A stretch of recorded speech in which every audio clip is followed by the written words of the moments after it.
Here's the story time about how 50 Cent stayed at my house. This was back when Indianapolis was hosting the Super Bowl, so I'm not sure what year that was, but I will never forget. I was really young, so I didn't really know who he was, but I remember my dad being like, honey, it's a secret, but 50 Cent is staying at our house. I was like, okay, great. If it's not Tori Vega, then I don't care. To find out a couple years later, he rented out our house for the Super Bowl, and then Floyd Mayweather rented the house next door. So they did it together. Obviously, as I've gotten older, I like understand this more, but at the time I didn't. I was just like, okay, cool. Like, but we had to like leave the house. I vividly remember like driving to Muncie, Indiana, like staying in a hotel while they were there until the Super Bowl was over. And I remember I woke up so early because my dad said if I woke up early, you could go meet Floyd and 50 Cent. I don't know if like just the times didn't match up, but I never ended up meeting either of them, but my dad did. And I have a picture and I will find it to show you. This is one of those examples of like a really good fun fact. There's obviously like way more to the story, so let me know if you want a part 2.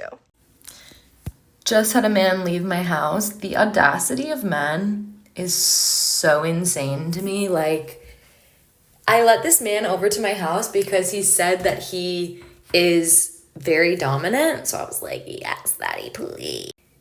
And this man proceeds to lay on my couch. He first, actually, when he comes in, he sits somewhere very far away from me. I said, you want to come closer?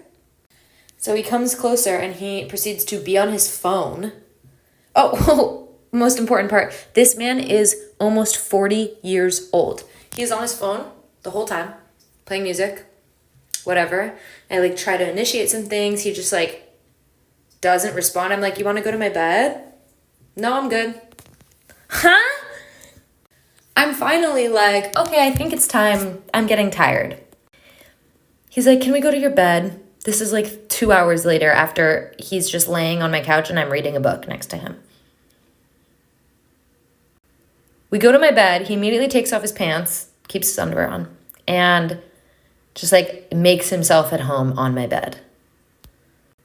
I start laughing and he's like, what's so funny? And I'm like, a woman would never feel this comfortable in someone else's house. Never. That is a man thing. Also, I'm sorry. I have so many pimples. My face looks horrible right now. I know I'm so ugly. No, I'm not. I'm beautiful. But anyway, he made himself super comfortable, and then this dominant man proceeds to spoon me and cuddle me. This is the second time we're meeting. Why are you cuddling me? We were sitting there in silence as he was spooning me, and I was like, what's happening? What's happening? What's happening? I finally got brave enough, and I said, I think it's time you should leave. He said, really? I said, yeah, goodbye. He got his stuff and he left. I'm not gonna ever see that man ever again. What a This has got to be the juiciest story I've ever told, so buckle up. In high school, I knew this girl who had a ton of Instagram followers and she loved to brag about it. She was absolutely stunning, so the follower thing kind of made sense. I was really awkward in high school. I had a bob and she always made me feel really terrible about myself. So last summer when I was waitressing, she came into my restaurant. Of course, her and all her friends were sat in my section. The funny thing was she didn't even recognize me. Or so I thought. A few months ago, I did a campaign and they just posted my video yesterday. Guess who did the exact same brand deal earlier this month? She DM'd me and asked if I wanted to collab since we're both Georgia girlies. She also brought up that we were friends, so I don't know. I live in Tennessee now, but I go back to Georgia in a few weeks, so I don't know. Maybe I'll go. Follow to find out. My friends are saying that I overreacted and I'm a terrible person because I abandoned my friend on an empty road in the middle of the night. So I have this friend, we'll just call her Amy for the sake of the story. I've known her for a long time. Her and me and my husband all work at the same cleaning company. We've worked together for a few years. You know, it's very like family friendly vibe. She comes over, she hangs out with the kids. We go over to her house, we hang out with her kids. I've even watched her kids sometimes. But I didn't think anything weird of the friendship between her and my husband because we're all coworkers and you know, you get pretty close with your coworkers. But I noticed he started to buy her like lunch on some days, but then it started feeling really weird when her car broke down and he was like, oh, like if we take out a loan against this, like we could help her get a used car. And in the back of my head, I'm like, that's going a little bit far. Like she's not family. I know we're close like that, but I don't know, that just felt like a lot. One night I'm on shift and she's there with me and I get a text from our other coworker and she was like, hey Jess, like I feel really awkward. I don't know what to do in this situation. I don't really want to get in the middle of everything, but I saw your husband and Amy in the parking lot together. And it wasn't the first time, and I just thought it was kind of weird, so I kept an eye on it, and sure enough, the last time I saw them, they were doing stuff in the car, you know, like I'm inside cleaning and they're outside in the parking lot cleaning each other. And she even sent me a photo to prove it, so I knew that she wasn't lying. First, I wanted to melt down, I wanted to freak out, but we're at work. I can't cause a scene, right? So I just keep my head down, I get my work done, the shift ends, and then like I said, Amy's car had broken down, so she asked me, can I get a ride home? So I was like, yeah, okay, like for sure. So we get in my car, and instead of driving her home, I just kept driving. And we live in the country, so you know, like a 40-minute drive home is pretty normal. So we're like 50 minutes out of town at this point, and it's the middle of the night. We got off late. It's like 12 in the morning. And I stop on this abandoned, empty road, and I was like, hey, like, get out. And she was like, what do you mean? Why would I get out? Like, do you need me to get something out of the trunk? And I was like, no, get out. Like, you've already gotten enough out of me, out of my life. You're sleeping with my husband. I know you are. I have the photos. I showed her the photo, and I was like, get out of the car. And she didn't want to get out, but she could tell I was pretty serious. I'm being really nice here. I'm like, get out of the car. Get out of the car. So she gets out of the car, and I left her. Yeah, I left her out there. And now our mutual friends are saying that I overreacted and I shouldn't have abandoned her out in the middle of the road in the middle of the night, that it was super unsafe, and that I'm just like a horrible person. But I feel like that was a pretty tame and pretty reasonable reaction to the situation. But I don't know. You tell me. Am I the asshole for that? Would you have done the same? It's time for another spooky story. Here we go. I want to remain anonymous, but after hearing the spooky stories that you have been sharing, it is time for me to share my own. I work as a stylist at Sports Clips. Back in June, I had this older gentleman come in. During his haircut, we made lots of connections. We talked about dirt track racing, and we had several mutual friends within the racing community. I even went as far as asking him during his haircut if he had gone to the high limits race the weekend before. He told me he wasn't able to get there because he doesn't get around like he used to, and that specific event was going to be too crowded. We shampooed his hair, and during that time, he told me that he hasn't been to a sports clip for a haircut in years because of his health. When he left, he thanked me for great service and went on his way. It was about half an hour later, I jumped on Facebook, and the very first post on my feed stated RIP and the name that I will keep anonymous, with a photo of one of my best friend's husband and my client that I literally had just cut his hair. Immediately, I reached out to my friend asking what happened and scrolled through multiple posts about this man, wondering if he had gotten a car accident or something right after his haircut. Nope.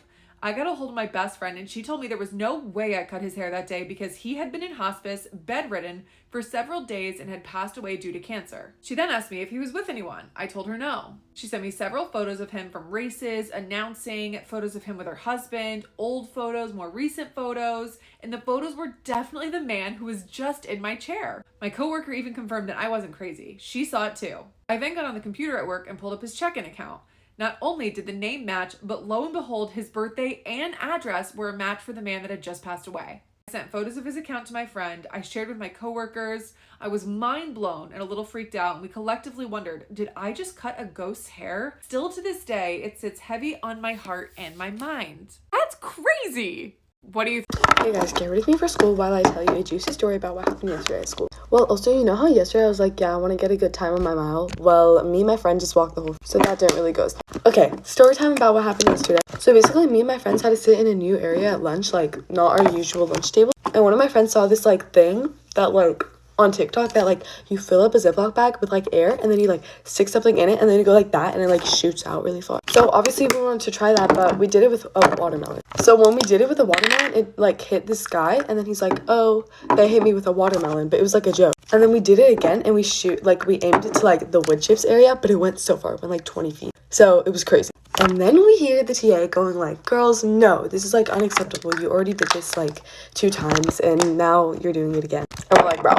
And yeah, she's just like, this is, like, so disrespectful to, like, people. Like, you can't be doing that, and yeah, you need to stop. So yeah, she's just telling us to stop and stuff. And then one of my friends are like, this ends now. And then she's like, no, inappropriate. And we're like, what? Okay, so basically, after they told us to stop, we literally stopped. We also made some remarks. We were, like, joking about it. I don't even know. And then I just, like, go on with my day, and I'm in science, and then one of the TAs is like, Mika, you have to come with me. And I'm like, bro, I already know what this is. And then I go with her, and then I see the 2 TAs and my principal, And this is like my 4th time going in his office. Within the past 2 weeks, I've been in his office 3 times. And it's not because I'm a bad kid, because I'm literally such a good kid. It's just because we get in trouble for the most stupidest thing. Anyway, he just tells me to like say sorry to the TAs, and I like couldn't hold in my laughter because he's like, well, how do you find enjoyment of like throwing food at people? I'm like, bro, what? We were catapulting watermelon. Okay, so I'm gonna do my face makeup in the car. So yeah, and apparently they made a big like Google Doc about all the things like we said to. So yeah, now we have lunch detention on Monday again, and he's sending an email to my parents, but I already explained it to my parents. The only person who's mad at me is my dad, but my mom's like, she laughed when I told her. So yeah, that's pretty much it. Like, that's it to the story. And then now we're like getting in big trouble for it. Love it. So since we've like already gotten in trouble because of like what we do at lunch, we just literally just have fun and mess around. Our next time is gonna be suspension. Thanks for watching. Bye. Story time about how my ex-husband married my mother. Disclaimer, it's not on Storytime, it's on Instagram. My husband and I divorced about a year ago. A little backstory. When my husband and I were together, we didn't really have infidelity problems. We mostly had financial problems, and we just didn't agree on having kids. I definitely did not want kids, and he wanted kids. Anyway, we ended up getting divorced after 2 years of being married. Now, when he and I were married, him and my mom always got along super well. More than your average son-in-law, mother-in-law. Of course, this always made me happy. My husband just made her laugh a lot, and they would even sometimes go and have dinners together, or just get drinks together. Exactly a year after he and I got divorced, towards the end of my marriage with my husband, he confessed to me that he is very attracted to older women. He even joked about how he might get with my mom after he divorced me. I thought it was funny, we both laughed. So fast forward exactly a year later. My mom invites me and my siblings over to her house for dinner. Suddenly, my ex-husband comes out of the kitchen and they both announce that they are getting married. And then they start tonguing each other. The worst part is that a few days before, I told my mom that I was missing my ex-husband. Part 2 is up. My little sister stole my wedding dress.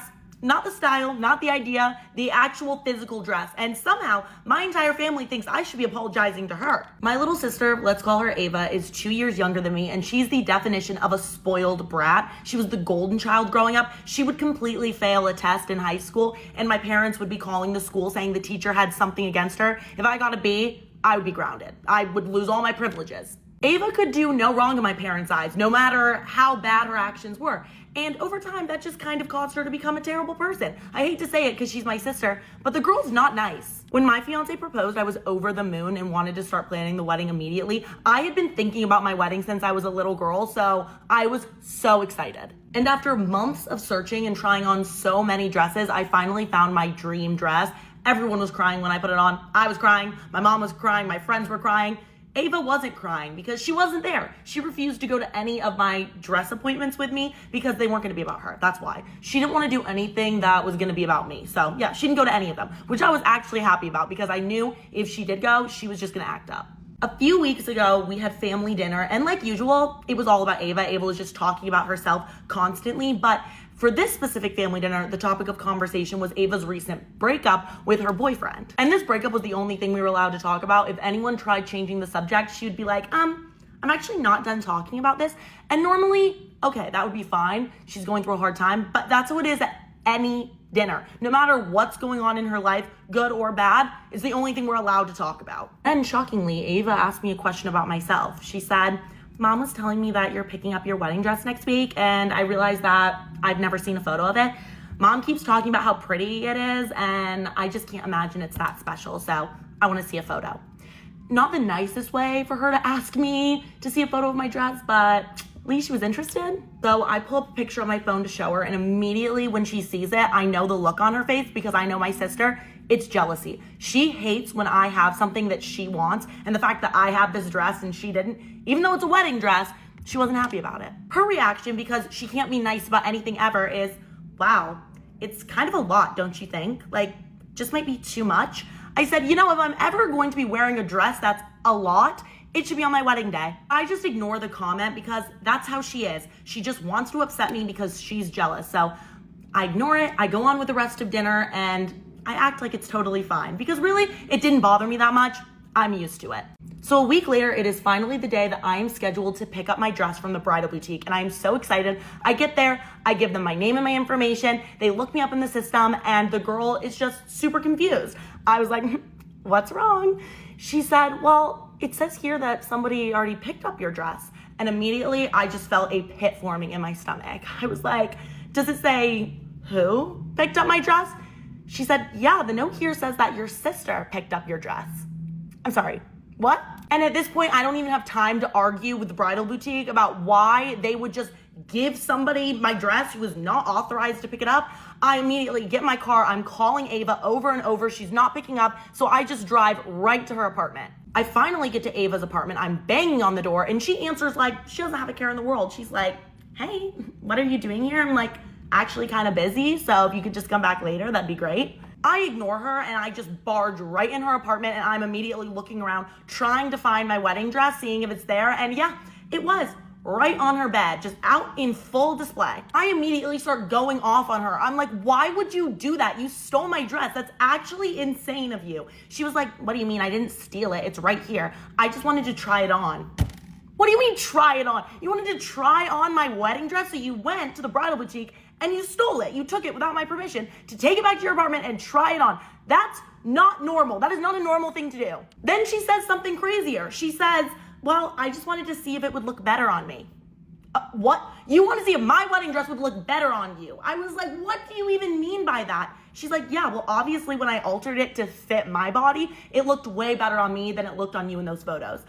I immediately got silent. I was just looking at her for a while. I said, what do you mean alter it? What are you talking about? That's when I take a closer look at the dress and I realized that Ava didn't alter the dress. She destroyed the dress. She's shorter than me. So she went ahead and got kitchen scissors and cut about 7 inches off of it in just some jagged line. There were also sleeves on it.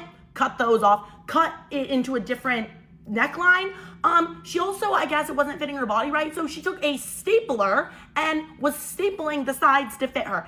It was the most insane thing I've ever seen. She ruined the dress. I ended up taking it back to the bridal boutique and they said that it was not fixable. So obviously I'm livid because what do you mean you stole my dress, took it back to your apartment and absolutely destroyed it? And just like the way that she was describing it was like, it was all really good intentions. Like I just wanted to try it on. First of all, that's weird. Second of all, you didn't have good intentions. You wanted to ruin my dress. So I call my parents, I'm sobbing and I'm telling them what happened. They decided that they're just gonna come over because they know that this is a fiasco. They get to Ava's apartment, I'm sobbing, and as soon as they walk in the door, she starts crying. She goes, I don't know why she's just so upset with me. Like I really wasn't trying to do anything wrong. I'm sorry, what? You purposely destroyed my dress. And then my parents, because again, Ava can do no wrong. She will never get in trouble. They look at both of us and say, okay, girls, just calm down. Now, obviously, Ava didn't mean to do anything wrong, so she's your sister. Don't be so hard on her. What do you mean? My parents tell me that I should apologize to Ava for getting upset with her. But they don't tell Ava that she should apologize to me for ruining my wedding dress. And at this point, I'm also so devastated because I know that I'm not gonna be getting married in my dream wedding dress. There's not gonna be enough time for me to order it again and for it to come in and then get altered. So I'm gonna have to find another dress. So I told Ava, okay, well, you're gonna be responsible for buying me another dress. Don't even know how I'm gonna find one, but you have to pay for it. And she said, I'm not doing that. It's not my dress, like, not my problem. Why would I buy you a dress if I'm not gonna be the one wearing it? Like, that makes no sense. And my parents agree. They were like, yeah, I mean, I feel like it's a little unreasonable for you to ask her to spend such a large amount of money on your dress. What do you mean? Like, I actually was so confused. I'm just looking at all of them like, why? Why is no one on my side here? At that point, I knew there was nothing I could do. So the only thing that I had in my power to control was to decide that I didn't want any more drama when it came to Ava in this wedding. So I just told her, her invitation has been rescinded. I don't want her at my wedding because if she was already doing this kind of stuff before my wedding, because she was obviously very jealous, that I just didn't even want her there on my big day. But my parents recently let me know that they think that the decision to uninvite Ava is ridiculous and wrong, and that they will not be in attendance at my wedding if Ava is not reinvited. So they're willing to miss their oldest daughter's wedding if Ava can't go. But I've continued to hold my ground on this, and I'm not reinviting her. If my parents don't want to go, fine. It's obviously going to be really sad for me, and I'm going to be really upset. I think it will be something that permanently harms my relationship with my parents if they don't show up, but that's their choice. But it doesn't stop there because Ava has continued to escalate her behavior as my wedding has gotten closer, and the things that she has been doing to try to ruin my day are absolutely unheard of. So let me know if you want to hear the tea on that because, yeah, pretty crazy stories. Story time of how the dentist tried to kill me. I wish I was joking about all of my story times. This happens, I'm 7 years old. My mom tells me that I'm not gonna go to school today because I have a dentist appointment. And honestly, I'm just happy that I don't even have to go to school. I don't even know what they're gonna do. All I remember is that I had to get shots in my mouth and I needed anesthesia. This is my first time getting anesthesia done and I'm nervous, to be honest. I'm there and I'm just like, finally get into the dentist's chair. And then I just remember him saying to me, count backwards from 10. Next thing I know, I wake up and I'm sobbing. I'm dead ass crying in the dentist chair. I distinctly remembered not even being able to feel my body. Like I could not move my arm if I wanted to. I thought that was kind of odd, but they took me out in a wheelchair to go meet my mom in the parking lot. I was in so much pain. It felt like if they just took a hammer and just hit it against my jaw. I'm in the backseat of my mom's car and all I remember was feeling so much pain and being so lightheaded, I couldn't even move my body. And at this point, I'm thinking to myself, isn't the anesthesia like already supposed to be wearing off? But no, I was passed out in the back seat. As I'm going in and out of being passed out in the back seat, I tell my mom that I don't think I feel good. So she's rushing to the house. My mom is so nervous for me that she keeps talking to me and making sure that I stay awake. I feel so bad for her, so I'm just in the back, groggy as hell, telling her, I'm okay, I'm okay. We get to the house, and my mom immediately calls 911. I'm on the couch looking legit wasted, and for some reason, I'm just calling for my brother and sister to come out of school. The ambulance gets there, and they're giving me IV, and they're making sure I don't choke on my tongue or something. I basically just tell my mom that the dentist overdosed me with anesthesia, not just like a little overdose, like twice the amount that I'm supposed to have. Like, excuse me, what? I am so traumatized from that day. And you want to know what the kicker is? A year later, they were busted for smuggling drugs. I will forever be traumatized. It's a story of how the dentist tried to kill me. The guy that had just taken me out on a date was cuddling with my best friend right in front of me. One time, one of my good friends asked me out on a date, and we had known each other for a few years. We were like, yeah, let's do it. We had hung out the day before the date, really hit it off. We finally get on the date. It was really interesting. The date was kind of average. After the date, he came up to me and he was like, I had a great time and I really want to go out again. I was like, okay, he's pretty interested. We'll see where this goes. 2 days passed. He texted me and he said, hey, what are you doing right now? And I'm hanging out with two of my girlfriends.